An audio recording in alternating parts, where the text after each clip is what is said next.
Hi, podcast listeners. This is your host, Jenna Pecor, and I'm so excited to bring you our episode for today. If you are a first-time listener or a listener who has been with me since day one and you love what I'm doing, I want to encourage you to support the podcast by giving a small donation. I love bringing you new faces and interviews, but it does take time and resources to do it. And any support you'd be willing to give goes towards website upkeep, travel, time, and costs, and would help me greatly to keep doing what I'm doing. Give your support by going to paypal.me/Faces of Grand Prairie.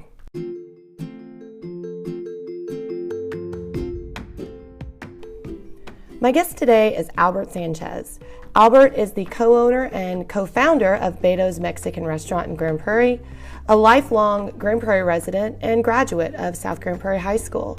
Today, Albert talks to me about how Betos started and the growing pains they experienced along the way. He also talks about lessons he learned as a very young entrepreneur and business owner and the transitions you go throughout life as you are growing a business, and plus how life starts to have a change on you as you become a family man and how it changes your priorities.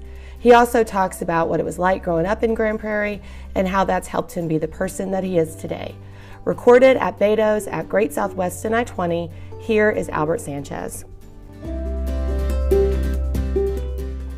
Today I am at Betos. I'm sitting here with co-owner Albert Sanchez. Hello, Albert. Hello. Thank you for joining me today. It's awesome to be here, Miss Jenna. I'm so excited that you said yes. And you are also Grand Prairie resident. Correct. Your whole life. Correct. You've graduated from South Grand Prairie High School. I won't make you say what year, but you can if you'd like to. 1991. So you've been a part of this community for a long time, both personally and from a business perspective. And you were also just recently elected by a group of people on Facebook from the Grand Prairie at a Glance Restaurant News as the best Mexican food restaurant in Grand Prairie. We were. Yes. Go Betos. That's right, exactly. Yeah. And you and I had talked about doing this before last year. We did. But then when I saw that, I was like, okay, we absolutely have to sit down. I'm glad you called. Because I have to sit down with an award winner. Yes. To have the conversation. Thank you. So tell me a little bit, or tell the people out there that might not know the history of Betos. Like, how did Betos start? Okay, how long is this podcast? All right. You have an hour. Right, okay, good. All right. So, Pops is always, we call him Grandpa around here, so everybody knows Dad. This is your father. This is my dad. Right. Everybody refers to him as Grandpa around here. My brother and I both. He was here earlier, too. He was Right. here. Yep. Yeah. Always worked in the restaurant industry. So growing up, my brother and I at some point worked for him. 1993, I think is maybe a year after I graduated. Grandma and Grandpa come home, my mom and my dad come home, and my mom's all excited, and she says, Daddy's got a restaurant, you know? And my brothers are already at UNT. Because you have one brother. I have one and brother, he's Rick. older than you. He's a little bit older than I am, and he's already at UNT, and I'm doing my basics at the community college / club, Mountain View, and I never was a great student anyway. And then Daddy's got a restaurant, and I'm like, oh, cool, awesome, great for you. So we go up there. What did he do before? Was he in the restaurant? He was in the restaurant. He was in the restaurant. So he was in the restaurant business, and at some point, my brother and I did work for him. So we go up to an abandoned Big Mama's Country Kitchen. Whatever you visualize as a Big Mama's Country Kitchen, that's what it looked like, right? So we walk in, and we're like, PG-13 program. We're like, wow. It looks like a Big Mama's Country Kitchen. Right. So we go in there, and we're like, whoa, cool, all right. And, you know, they just start cleaning, and it's probably June-ish, you know. I'm done with Mountain View. I'm going to meet Rick at UNT. And I need to ask him, but I'm almost positive we'd already signed the apartment lease, right? We go in there, and it gives us the whole summer to kind of help and clean. And Mom had a government job forever, so retirement's not too far away. So that wasn't an option for her to quit and go help my dad, right? There was literally zero money Not there was 2,000. Not that there was one. There was literally zero money left over, right? And so we're cleaning. We get to the point where we can open, and I'm in the shower. And this was off 3rd, right? This is off 3rd, yeah. This is Freetown and 3rd. And I can't leave. I can't go. So I'm thinking, okay, well, I don't care about school anyway, right? So keep going to school, guys. But I didn't care. You'd about already school. graduated high school. I'd already graduated high school. Right. And I'm like, I can't leave. And I don't know if my brother and I had a conversation about UNT, but I just like, you know what? I'll just postpone it. You know, I'll take a semester off, and the following semester, I'm like, I'll take what I can, right? As we're going. So we open probably summer of '93, and we're going, and I'm 19, and I'm thinking, well, the more hours we're open, the more business we'll have. Oh. That's perfect, right? Yeah, so we open at 7 a.m. and we close at 9 p.m. So at 7 a.m. we had the old Big Mama's Country Kitchen clientele.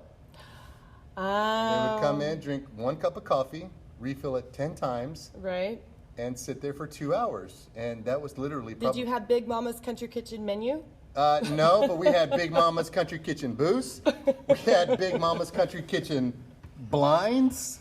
We had Big Mama's Country Kitchen everything except for, you know, the Beto sign. And there'd be days from 7 a.m. to 9 p.m. we'd sell $50.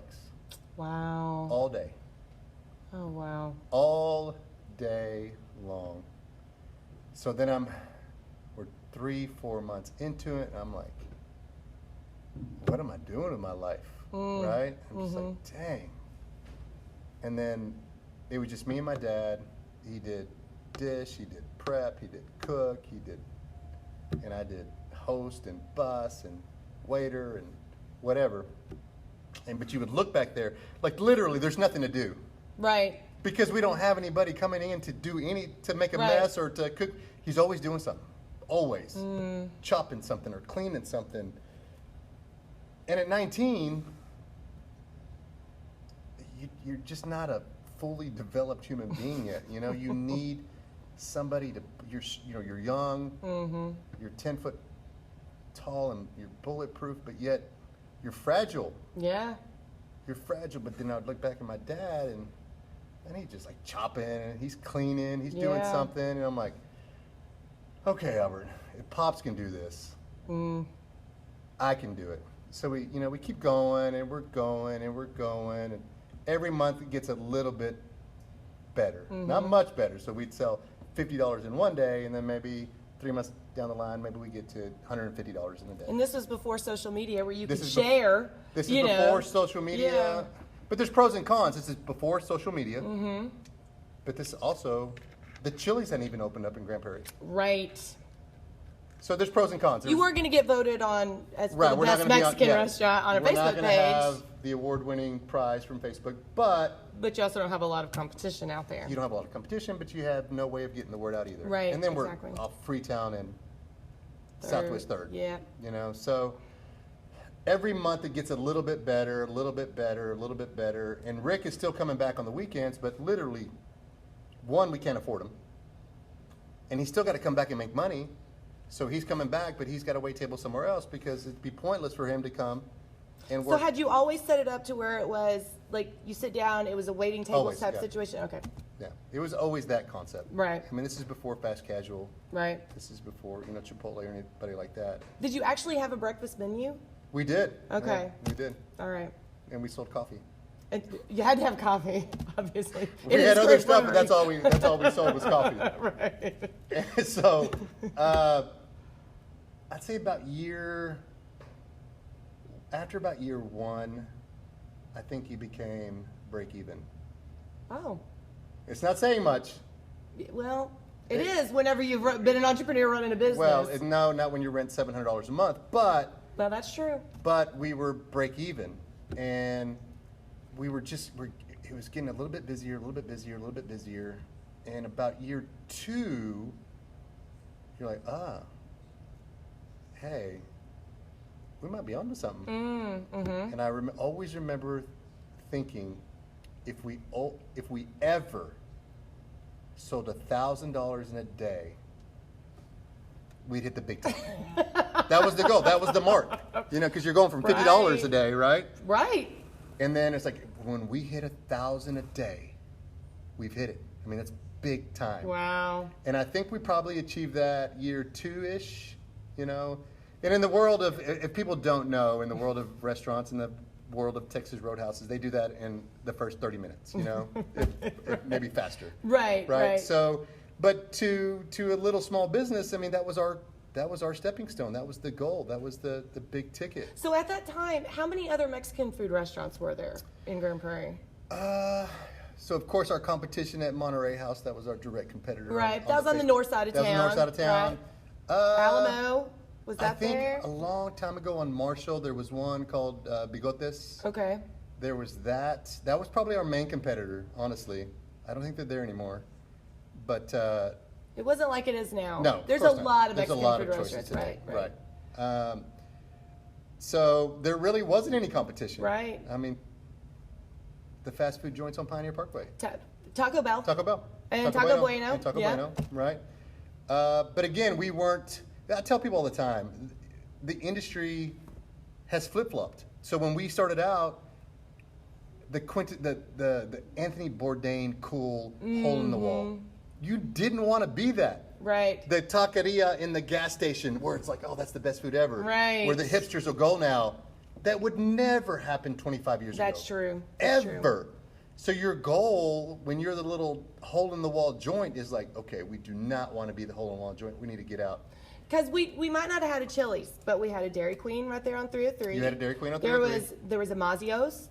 That's true. There was all these, like, there was a Brahms. There's always been that Brahms. So there was a lot of name brand restaurants that were fast food. That were fast food. Right. There wasn't a lot of the hole in the wall places back then that I can remember. There wasn't. No, there wasn't. No. There wasn't. Because it wasn't cool. Right. Well, you didn't trust it. You didn't know. Like, what am I going to get if I just walk in here to this random place? Exactly. So our goal was to get out of that. We didn't want to be on Southwest 3rd in Freetown. We wanted to be, so back for our older generation can appreciate back in the day when Pioneer was the spot. I mean, that was the strip. So at Freetown and 3rd, did y'all even have alcohol there? Yes. So y'all did sell alcohol? We did sell, probably year 3. Gotcha. Year 3 is probably when it really kicked off. So I'd say year 3. So year 1 was tough. Year 2 was some light, like way in the distance of that tunnel. You're like, okay, maybe. And then year 3, you're like, okay, we got traction.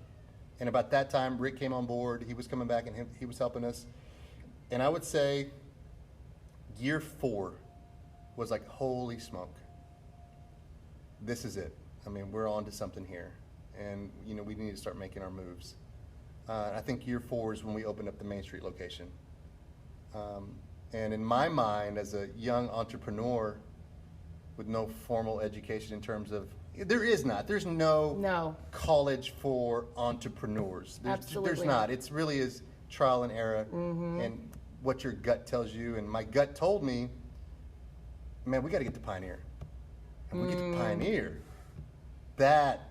we've hit the big time. So you've surpassed 1,000. Right. Now the thing is, so if we can get to it's Pioneer. It's on autopilot since we passed 1,000. But we couldn't pay for Pioneer with what we were making at 3rd. So of course, in Albert thinking, we'll just open up another location to pay for a location that we haven't got yet. Right. So we open up Main Street. Shout out to Gordo's. We still own the building. Shout out to Gordo's. Shout out to Gordo's. Yep. We opened up Main probably 97, 98, 97, 96, give or take a couple of years. And what was that building before? Before you guys got it? Originally, Beefers. Originally. Beavers? Beefers. Beefers. Okay. Yeah, Beefers. It was a hamburger joint. That's what it was even before, from the very get-go? That was the original building, was a Beefers. And then from Beefers, it was a Mexican restaurant for many years. Was Dorados, I think it was called. And then it was a Betos. So we used the income, the revenue from Main Street at least buy the property on Pioneer so we can build on it. Gotcha. So we do that. I'm fast forwarding it really quick. We do that, and we're on Pioneer. We're gunning. But if we were on 20, if we were on 20, Actually, if you were on 183, because wasn't right? that the Yeah, next one? well, that's the part of the story. I'm like, Yeah. but if we're on 20, we'll hit the big time, right? So, but we couldn't pay for it with just Pioneer and Main Street. So what do you do? And there weren't any restaurants on 20 There over was here nothing at the out time. here. There was nothing. There wasn't. There was nothing. The Walmart, the Sam's, nothing was over here. It was all speculation that everybody was going to move. It was all speculation that the growth was going to be on this side of town. I think Chili's at Carrier came in whenever I was in high school. It had to have been 97, 96, Right something around like that that. time. Yep. And And- that, we thought we'd hit the big time in that was a Grand big Prairie. time. Right? Oh, yeah. That was a big time.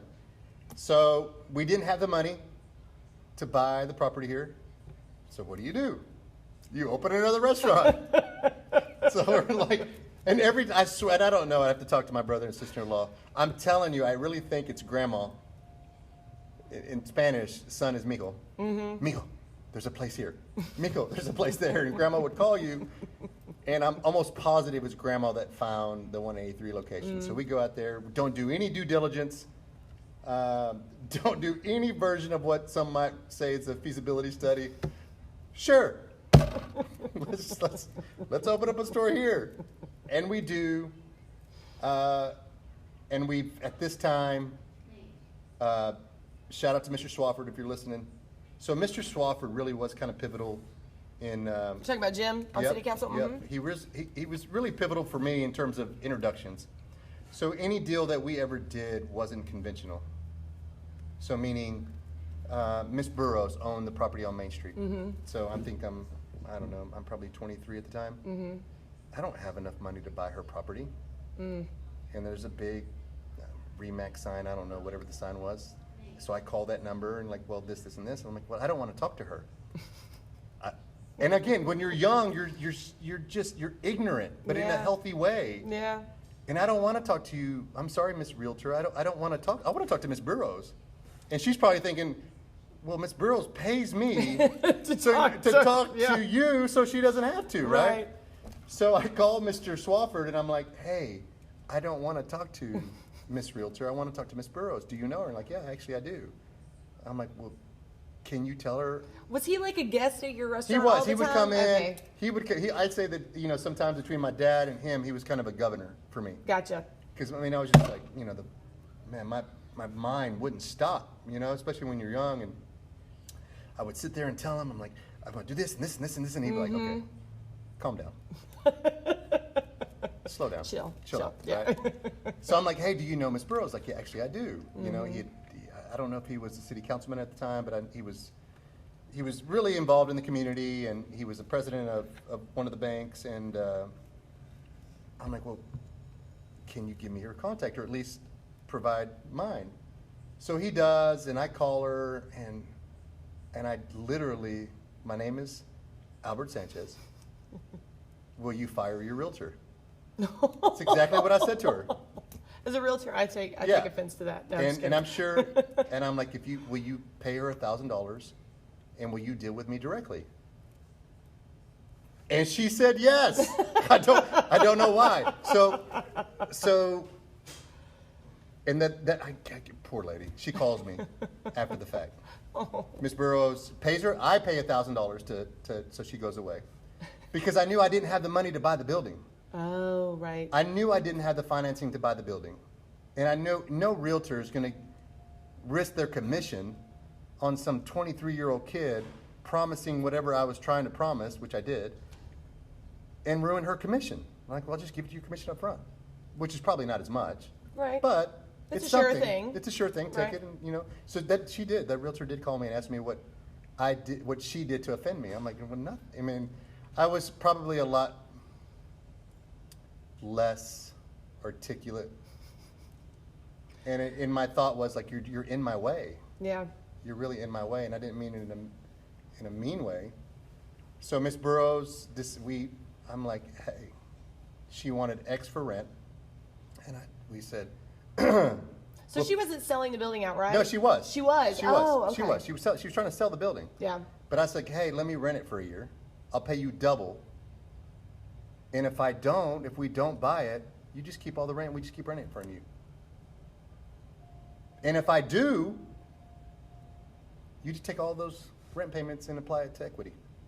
And she said yes. So we bought the building.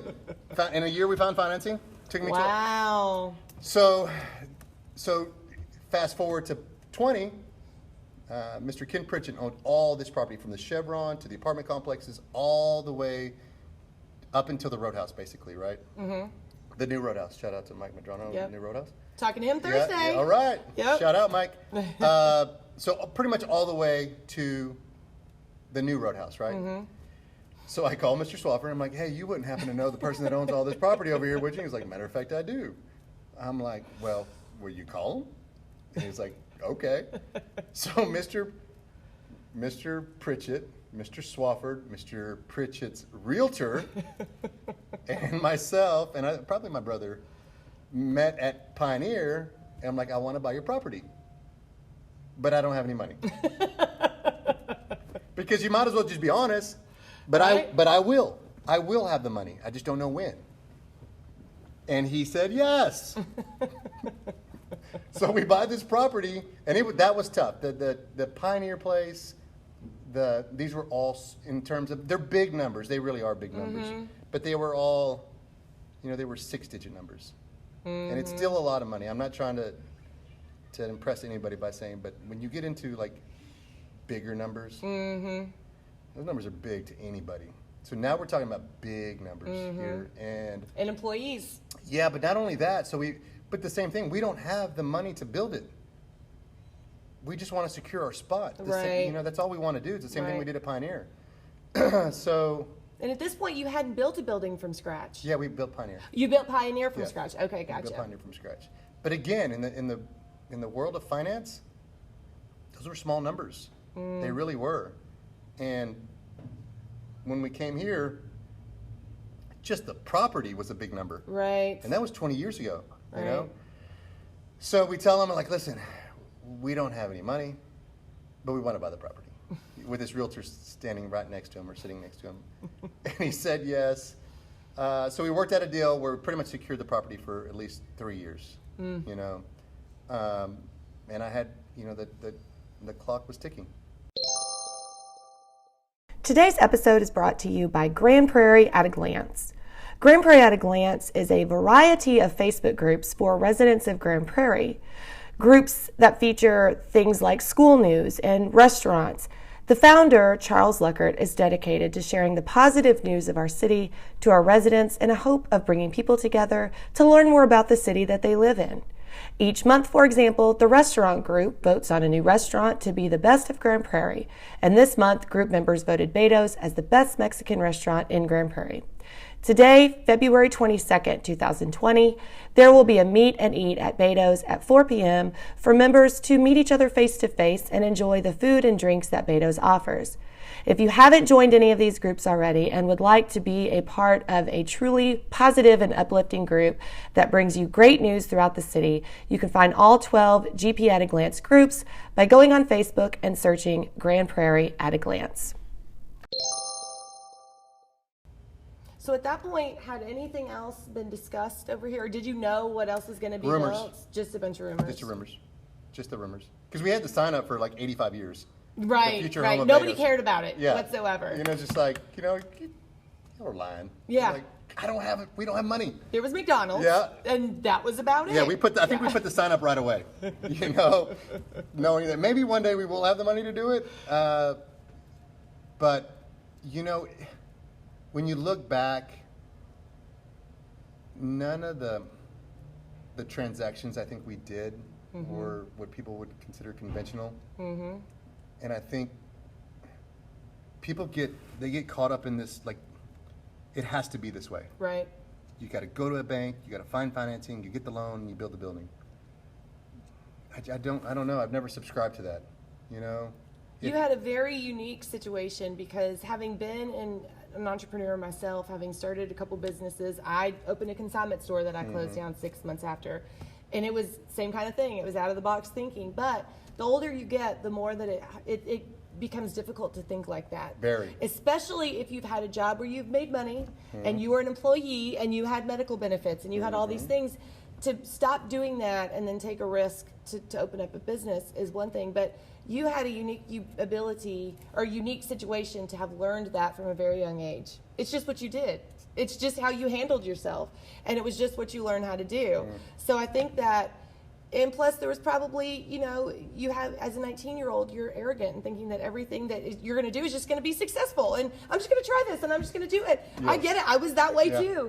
So it's like, but that is a part of why this is all led to be this way, right? Is because you had that ability to think outside the box. And your dad had never owned a business before. No. So y'all were just kind of doing all this. Swinging it. And you ended up at I-20. Yeah, and here we are. And when I came into having met you, because I worked at the Roadhouse next door, that's how you and I came to be friends, and all of us came to know each other. At the time, I think that you had three. You had I-20, Irving. Pioneer, and Irving. Yep. And then I don't know when it kind of happened that all that stuff closed down, but Pioneer and 20 looked like each other. When I went over to visit you over at the 183 location, it didn't look anything like the Betos that I knew. So when did that kind of start? How did you start making choices in that way? There's really there was a very systematic. No, it's a lie. It's a complete lie. Here's some of the downfalls. You're gonna write a how-to book, right? About it. There are pros and cons to every pathway that you take. Right. So there's a pro for the kind of wing it, we'll see how it goes, carefree, 19-year-old, young Albert. But in the long haul, the structure, the systems, the planning, the feasibility studies, in the long run, that's going to pay tenfold in benefits than the winging it. So I look back, and my dad would always tell me, we were running and gunning, and the sales were there. I mean, the sales were there, and I'm 24, 25 at the time, and my dad would bring something up to me, like, this is not right, this is not good at the store, and I would just say, hey, and I would throw out a number, and it was a big number, and to me that was the answer. Sales don't lie. And you say it out of arrogance. You say it out of cockiness. You say it out of a lack of experience. And probably the biggest thing, you say it out of immaturity. That sales don't lie. They don't lie. But what you come to find out really fast is they will tell the truth. So all the things that you're doing wrong might not show up right then and there. Right. But the guest that you had on a weekly basis might have had a bad experience, and now it's once every 2 weeks. Right. And then you mess up on them again, okay, maybe once every 6 weeks, then give me one more chance. You mess up again, you'll never see them again. Right. And I feel like I sacrificed what built us for revenue, for growth. You see it all the time. You hear about it. I mean, you don't need to be a finance major to hear about whatever store crumbled under their own success. Right. Because it's the same thing. And I'm not saying we're crumbling, but we grew too fast without the infrastructure. Right. Especially there was no cloud-based systems. I mean, we didn't even have plastic gift cards at the time. This is how long ago. We were still doing numbered paper gift certificates. And if you don't have the infrastructure in place to have checks and balances, it's a lot easier now. Everything's cloud-based, everything's digital. You can have security cameras, you can have Google Drive, you got POS. But back then you didn't have that. You needed people, literally, you needed an audit to go, like, hey, and I was so cheap, and I thought I was 20 foot tall. Why do I need to spend X amount of money on a GM? I'll be GM. Right. You do need a GM. Yes. You do need an area supervisor. But when you're like, no, I can do it. No, you can't. Yes. That's something that is you have to have human resource policies. You have to have training manuals. You have to have all that stuff. And it's really hard when you're a visionary that can see something in your head to forget that there's details that have to go into it. And I'm the same. I'm the same way. Like, I'm going to write a book today. Okay, I'm going to sit down and write a book today. And I'll sit down and I'll write it. And people are like, well, have you forgotten that you have other things that you're doing? I'm like, nah, I'll do it. There's more than 24 hours in a day. I'll just keep going. And yeah, I might get to the end of that book. It's not as good as it could have been because I rushed through it and I just knew that I could do it. But you do sacrifice as you go through. So yeah, I mean, and you're also trying to build a brand. See, when I came into to having known you, I don't know why I thought that it had been around longer than that. I didn't realize it was only in 92, 93. Calling me old. Huh? Because I'm old? Yes, exactly. Okay, right, when I met you, you were what, 62, 63? Right. No, I'm just kidding. But I just thought Betos had been around for a lot longer than that. And because you guys, like, that was just, everybody's like, oh, Betos, I remember back when it was at the old days. And I'm like, when was that, like in the 70s? No. Like, oh, no, 90s. Yeah, exactly. Mid-90s, actually. Exactly. Yeah. So, like, and you also had the ability to have your dad helping you and a family that could kind of keep things on track where you could be that grower and they could be the, So, like, what are some lessons that you learned during that time? Postpone success. Really? Really. When I look back, I can still hear my dad telling me issues that we had at stores.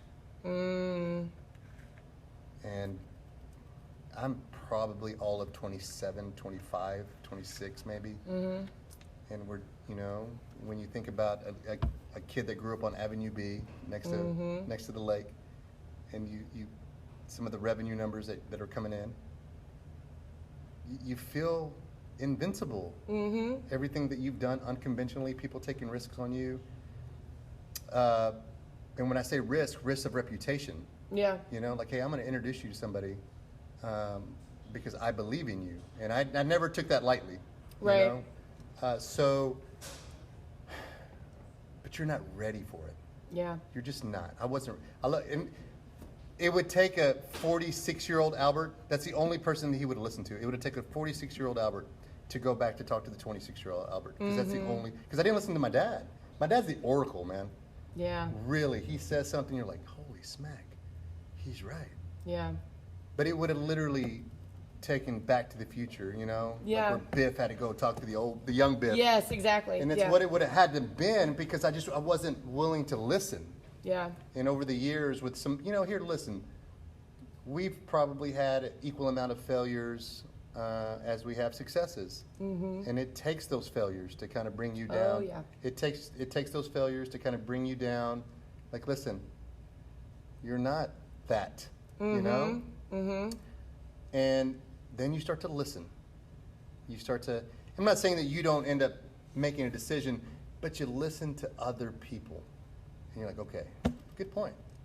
Did you feel like, and I ask this of people, especially like elected officials that grew up in this town and now they're kind of leaders in their community. Did you feel like there was a pressure on you to keep up this idea that you were this successful person? 100%. Was that something that you felt all the time if things weren't going well, to keep it up? I know that I do. That's why I'm asking, and I know that they do so too. 100%, without a doubt. When you're younger, it's for your immediate surrounding friends. So for whatever reason, your friends look at you and you're like, okay, hey man, one of the guys made it, for lack of a better term. You've this weird responsibility to them. Yes. And then as you get older, people view you in one light. Yeah. They have they see you like, oh, that's Jenna, she does this. Yeah. She's really smart, or she has her own shop, or she's really successful. So then there is a pressure. Yes. To make, but it's not a bad pressure, because what's the alternative? Hey, there's the dropout from high school. He's still doing the same thing. Hey man, good job on the consistency there, right? Exactly. You're like, no, and that's okay. But yes, for anybody to say there's not a little bit of pressure, but I really, that pressure is coming. They are who they are internally. You're going to be the biggest pusher of yourself than anybody else. You kind of feel it from other people, and honestly, they don't care. I mean, I really. That was a lesson I had to learn for any of you students out there that are in any of the entrepreneur business classes at DeBisky or South or whatever. I remember the day that I had to close my consignment store. And I mean, literally 6 months before, I had the mayor, I had everybody at my ribbon cutting, the branding irons was there, I joined the Chamber of Commerce, everything was going really well. And 6 months later, I was done. And it was a feeling of, at first, failure. But then I realized, wait a second, I took a huge chance. And it might not have been successful, but I learned a whole lot from it. And you know what? Being able to get back up and go back out there and try again, and learning tenacity and perseverance is a very important lesson. And being an entrepreneur is not easy, even for 40-year-olds. Sure. Much less somebody that's much less a 46-year-old. 46-year-old. Yeah, exactly.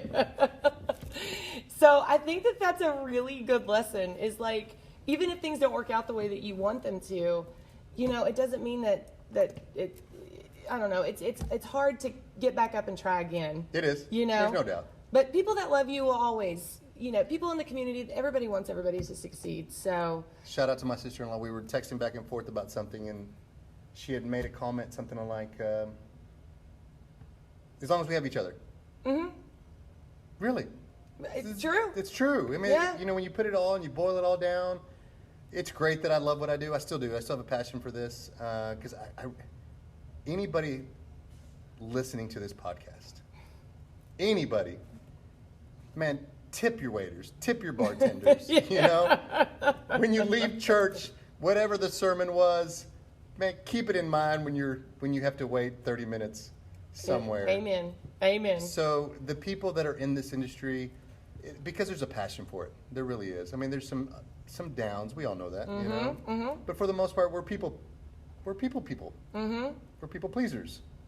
We like the social aspect of with staff and with our team. We like the organized chaos of a Friday night, the energy, the adrenaline rush, and the down when it's over.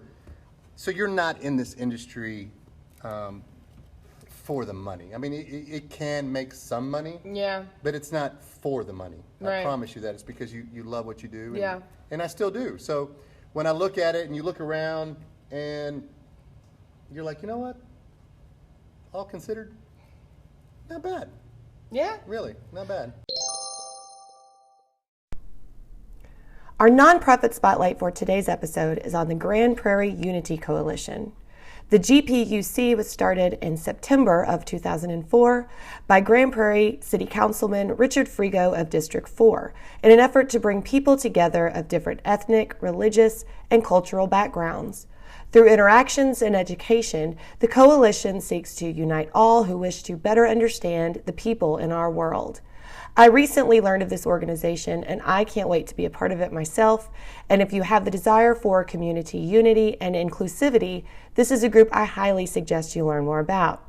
You can find them by doing so on Facebook or by going to their website at gpunitycoalition.com.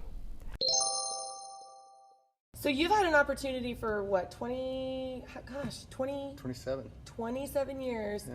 So how have you seen workers change? You know, the day that I left the hospitality industry is when I hired somebody that was born in 1990. Jeez. And I said, I can't do this. Right. I felt like there was such a disconnect. Yes, Yeah. between me and the age I was and the people I was hiring. So, like, what have you seen? Have you?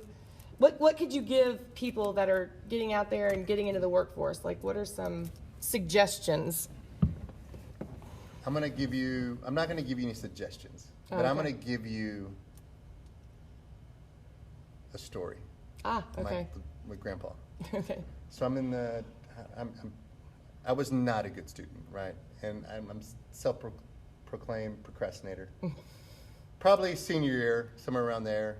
I'm working for Pops. He's a manager at a restaurant, and I'm working for him. And I have a project due that I'm sure I had 2 weeks to do that I left to the last night. And my dad, I can't work tonight. He's like, well, why not? I'm like, we got a project due tomorrow at school. He's, oh, okay. Well, what time do you get off tonight? I'm like, I don't know. 10? Oh, okay. What time do you go to school tomorrow? I don't know, 8. And he walks away. That's what Grandpa does, you know? And he's telling you, listen, man, no excuses. You got time. Get it done. Right. And I think that's the, you know, when I see, and I don't want to say this generation, because I'm sure the same was said about us, right? No, not us. Right, we're perfect. But I will say, if you want to be successful, and I don't mean money, I mean a successful human being, you know? First, define it. Define that. And then 2, your life is not perfect, man. You're going to run into obstacles. But just what I always tell myself is that you might not, there's a solution. I guarantee you there is a solution. You just might not like it. That's very true. That's it. Yeah. But what happens is when there's a solution and we don't like it, we discard it. Right. So then no longer becomes a solution to us. Right. But it is. Right. It's a solution. You just don't like it. Right. So when I find myself like really struggling with a problem, I'm like, find the solution. Literally, and those that are listening, I'm going to give a secret. Talk to yourself. I talk to myself way too much. It's like scary. But what it does, I think it allows you to kind of, you go through the problems. You find the solution. And then sometimes a bad solution is the only solution. But it's a solution. Right. And I think we kind of lack that. You know, when I talk to some of my staff, it's the end of the world. Right. Whatever it is, the project that was due, or the girlfriend, or the ticket you didn't ring in, and you don't want to tell your manager. Right. I mean, it's the end of the world. I'm like, no. That's true. It's not the end of the world. That comes from wisdom. That comes from the wisdom of age. But, you know, one thing I was going to ask you, and since we're kind of talking about young people, and you and I, before we started recording, were talking about kids and stuff. So when I knew you, you didn't have kids. No. You didn't have a family, and which is I had totally. nephews. Yes, you had nephews, but it's totally different to be an entrepreneur and a business owner and work in the hospitality industry when you have endless amount of time and you can go to bed whenever you feel like it and all that stuff. So, how did it change how you ran things when you became a husband and a father? Everything. Did you have to just redo your priorities altogether? Yeah, just altogether as a human being, I think, to some extent. I was, the 19-year-old Albert and the 26-year-old Albert probably weren't too different, you know? And then I think part of you that makes you who you are is a pro. It's one of you chalk it up for your positive side, but you can easily chalk it up for your negative side, you know? And growing up in this industry and kind of being driven, I think it can be a positive. But when you start focusing on things that, what's really important. Right, I mean, what's exactly. really, really important. Your family and your kids are really, really important. Right. You can't replace them. You go out of business, hopefully you get back up, you dust yourself off, and you start another business. And you can't take huge chances Yeah. like you would have before. Exactly. Right. So when I met my wife, it was not so many words where, hey, that's cool. The ambition, that's great. Yeah. Cool. Awesome. Not for me. You're like, oh, snap. Right. Oh, really? And then you got to step back, and you're like, okay. And then when you have kids, I mean, it just, and it took me a while. I had one vacation in the first 10 years in business, maybe 12, and we take a vacation every year now, Yep. And that was, predominantly because of my wife. It's like, listen, there's just more important things, and there is. Right. There is. Yeah. So then now your decision process is based on a different mentality, on a different philosophy, on a different set of concepts. So it really affects literally everything. It affects the way that you interact with your guests. It interacts the way you interact with your staff, and especially the way you interact with your family. Yeah. So shout out to my wife. Yeah. Well, and what I also thought was interesting was when you were talking about, because you're not just a father, you're a father of a daughter, which is different. Very. When I became a mother to a daughter, and I realized, that was hard, especially being in the hospitality industry. There's certain cultures of things that you really get used to being around, and you don't realize how off kilter they might be until you have a kid, and you realize, wait a second, I'm raising a human being in this world, and she is a girl, and I don't want her to go through some of the things I went through, and I want her to know when that guy says something to you, or when and so it changes. You're right, it changes everything. And for me, I wanted her to see a woman that could start and take chances and be a business owner and all that stuff. So it's just interesting how you go through these phases of your life where right now this is what's important, and then now this is what's important. So, but your kids go to their GPIC, right? All of them, uh-huh. So how has Grand Prairie changed school-wise since we were in school? I don't recognize it. It's crazy, isn't it? For the better. I mean, that's a compliment. Right. So that's a compliment. But there's pros and cons to that too. Yeah. I mean, I grew up on Avenue B. I grew up going to Bonham. We crossed every single day with my brother. I'm 5 years old. 5 years old. And we're walking home. My brother's probably in the 3rd grade. He's probably 8 or 9, maybe 4th grade. And we crossed 14th Street to get to Avenue B. If we saw that today, we'd be calling CPS on somebody. Right, exactly. What was around you that y'all would go do? Nothing. We just walk home. Oh, just walk home. We were latchkey kids, Mm-hmm. Mom was at work, Dad was at work. I'm following my brother, who's probably not even paying attention to me, And we go home together, and that's what we did, you know? And if we saw that today, literally, you might call the police. Oh, yeah. Yeah. But that's part of the fabric that makes you. I mean, that's a discussion my wife and I have sometimes, and there's a grittiness to you. Yeah. When when you have that, when you see that, when things are not perfect. Yeah. And you got to overcome certain things. So there's no doubt that growing up in that part of town shaped my mentality, without a doubt. 100%. 100%. And it wasn't bad, but if we saw that today, self-included, the fights, literally, there was probably a fight every single day. So you have a group of 100 kids, I would say at least 100 kids walking home, all from Bonham all the way to Avenue B, A, C, Hardy, Lakeview. And they're all the same thing. Their parents are at work. Right. We're all latchkey kids. Right. And, well, that's what kids do. They fight. Right. Well, and it's interesting. One of the reasons I started this podcast is because Grand Prairie is kind of unique in terms of the distance from one side to the other. So you can go the north side all the way to the south side. And when we were growing up, in the 90s, the south side went as far as maybe Trailwood. Yeah. But really it was like the Albertsons, Cinemark, Movie 16, like that was kind of the southernmost place. And now it goes all the way down to way far down. Yep. So you could live in Grand Prairie never having been on one side of town or the other. Yep. And we also only had 2 high schools. So, I grew up on the south side of town. We went to the same high school. That wasn't something I experienced, the Grand Prairie that I experienced.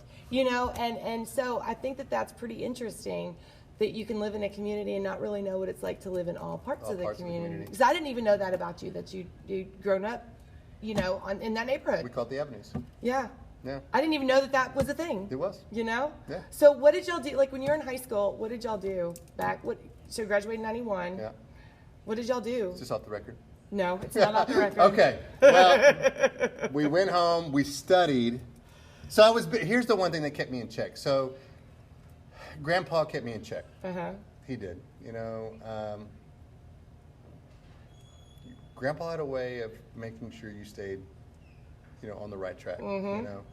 So from those, never was really curious about much of anything, except for girls maybe. But always was I passed, put it that way. I wasn't a very good student. But we really didn't have a lot to do, and sports kept me in check too. So I played baseball all 4 years in high school. You had to pass to play, so that keeps you in check there. Any shenanigans that you might want to do in or out of school, coach will keep you in check there. So in terms of that, we were all pretty much in check in terms of, and you would think about something. You're like, hey, what's coach going to say? Yeah. I mean, you thought about that. Yeah. You really, really thought about stuff like that. So it really helped you kind of not be as mischievous as you might have been. Did you spend a lot of time over at Six Flags Mall? I didn't. You didn't? No. Cole and I had a whole conversation about this. No, I didn't. No. See, I was, I'll go back. The 16-year-old Albert wasn't much different than the 26-year-old Albert.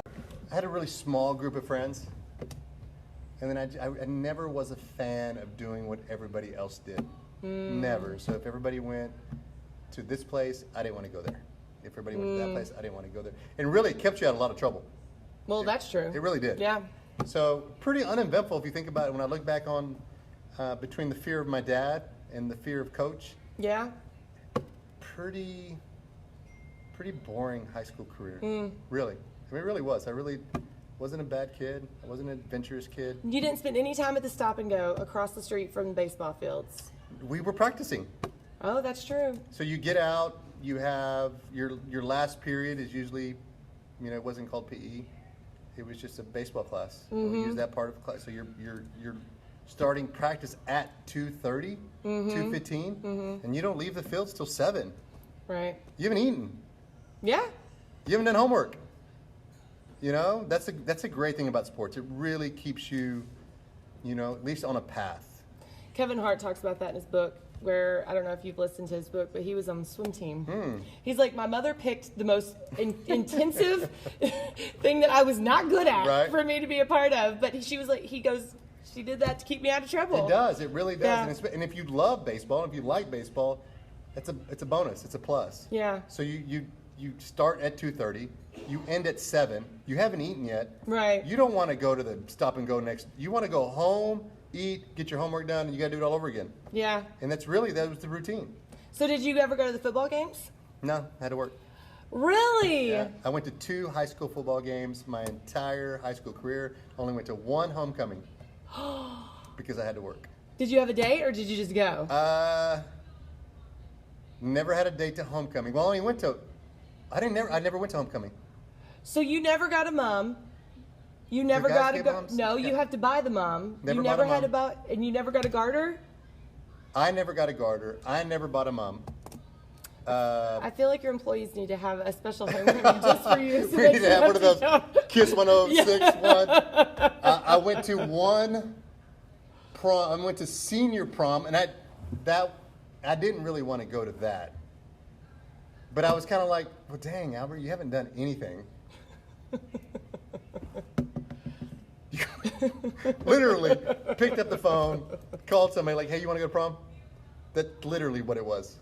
Oh my gosh. Okay. And so luckily she said yes. just so you know, this year is the 50th anniversary of the 50th graduating class from South Grand Prairie. Oh, wow. And we are doing the Alumni Association, and so we're having a celebration at hopefully at the Firehouse Gastropub. Okay. But I feel like we need to have a mom section just for you, For me, where yeah. you can have a Yeah. garter and a mom, and Melinda can have a mom. Yeah, and I gotta be. She said something about it. I think they're advertising some other type of. And I don't know what second chance prom or something like that. But I didn't. There was no urge. Because what would have been what music was popular back then? Let's see. Let's see. Late 80s. So Vanilla Ice was 8th grade. Oh dear. Because I remember those that can appreciate that. You would time it and press it at the same time. Right? You are the third person that has talked about this, where you had the beginning of Hot 100, Kiss FM, or something. You're like, of course. Yeah. I was so my brother was really big. I mean, when I was, so my brother and I are 4 years, when I was a freshman, he was a senior. Okay? So he was Def Leppard, Quiet Riot. I mean, he was the 80s hairspray band. He still plays with the guitar to this day. So we're going to school, and he's rocking out. And then I have friends on the baseball team. That's when Garth Brooks hit it big, right? Oh, right, yeah. Right about the time that, country hit Main, So here I am going to school, and Rick's rocking out. And then we used to go fishing on the streams at Joe Pole Lake when it wasn't developed yet, right? Yep. We'd find after practice, we might go and fish, right? So we would take our fishing poles, put them in the back of somebody's truck, and we'd all go. This is when you could still ride in somebody's back of the truck, right? Like all of you. Yeah, all like everybody. 8 baseball players in the back of somebody's little Ford Ranger, right? With their little fishing poles. Bump's coming. Yeah. Hold on. So Rick's rocking out to like who knows what. Garth Brooks just released a CD. And here I am, I get CDs, so the compact Probably a disc, tape, right. actually. So, that was just all the genres of music, It could literally be from, Hairspray, rock, to Garth Brooks. And it was a full spectrum for me. Well, when you were in high school, I was in 5th grade. Awesome. And it was New Kids on the Block. Awesome. So you did not listen to New Kids on the Block. You know what? I ain't gonna lie. Listen. Okay, I love Justin Timberlake. He wasn't on New Kids. I think we've had that conversation before. Yes, JT. JT. Yeah, he's my boy crush. It's okay. Still to this day. So, to say that I didn't appreciate New Kids on the Block would be a lie. 98 Degrees, Nick Lachey, shout out. So I appreciated all the boys, okay? All the boy bands. But I just, I've always liked all kinds of music. I appreciate you being transparent. Because Really? I'm sure a lot of people feel the same way as you. I'm going to get a lot of love on that. But even, hey, listen. They're going to take back the Betos. Right, yeah. We lied. All a mistake. But even, like Tejano music, I love that too. It's not what I play all the time. Right. But, when I hear something, or like we went to a mariachi concert at the Fine Arts, I'm like, man, I really feel in tune with my roots right now. And I really appreciate the music. So, I don't think I had one particular genre of music that I went to. Just kind of, day by day. A lot of influences there. Yeah. Well, it's nice. Back then there was this thing called the radio, and you just listened to whatever music came on. That was you were kind of forced to, and now you listen to whatever you want. Right, exactly. So we only have a couple minutes left. So what is something about being a business owner in Grand Prairie? Like, what do you like about the culture of this city that has kept you here doing this? Like, do you feel like Grand Prairie is unique? Do you feel like, I grew up here. Yeah. It's hard to, when you don't know anything else, it's hard to say. Is it unique? I don't know. This is the only place that I've ever lived. True. I wouldn't be able to say. I will say this, though. There's a reason I'm still here. True. There's a reason my kids are in GPISD. Yeah. Outside of AISD. We're in AISD territory. Right. And we moved them to GPISD. I will say it's a city I love. Yeah. And the reason that we came to GPISD was because of something that happened in AISD. And man, Arlington, you guys are amazing, but it's not my city. It's not. So your kids actually went to AISD. Amelia did. This is a long time ago. ago. Oh, okay, gotcha. And it just, my heart's not there. So when your heart's not there, it's not something that you want to correct. Yeah. But if it happened in Grand Prairie, I'd want to correct it. Right, that's true. It's my city. Yeah. It's my city. So, wife graduated South. Yep. Brother graduated from South. Yep. Sister-in-law graduated from South.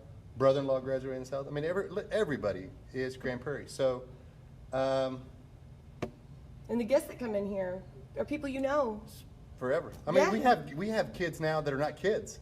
I know. We have kids that have kids. I know. And you're like, dang, I'm old. Literally, kids that have kids. So when I was working at Roadhouse, one of the servers had a 4-year-old daughter that would come over and help us sweep sections. I literally just helped her and her husband buy a house. Wow. And I was like, this makes me feel really old. Yeah, but, it's neat. It happens. But, I mean. I wouldn't change it. No, of course not.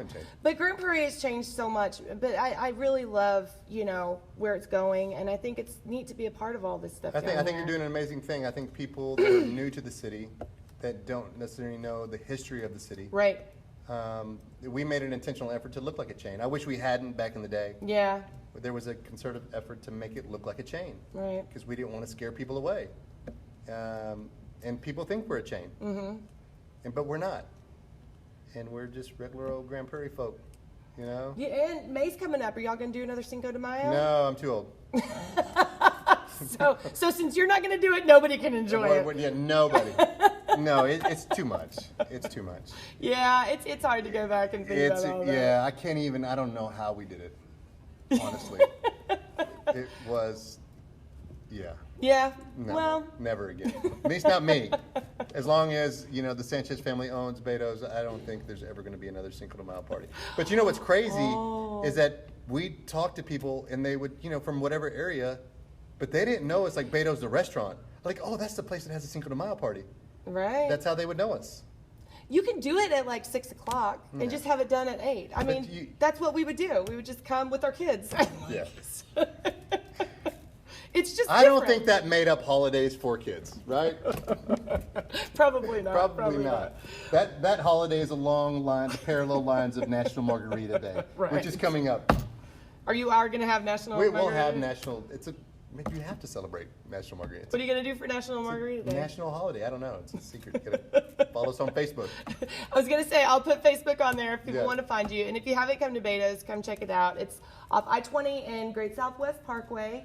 For those, on the north side or on the really, really south side that might not come to which is now the mid. We're the mid now. I mean, it's crazy. But anyway, thank you, Albert, for sitting down with me. I appreciate it. Awesome. All right.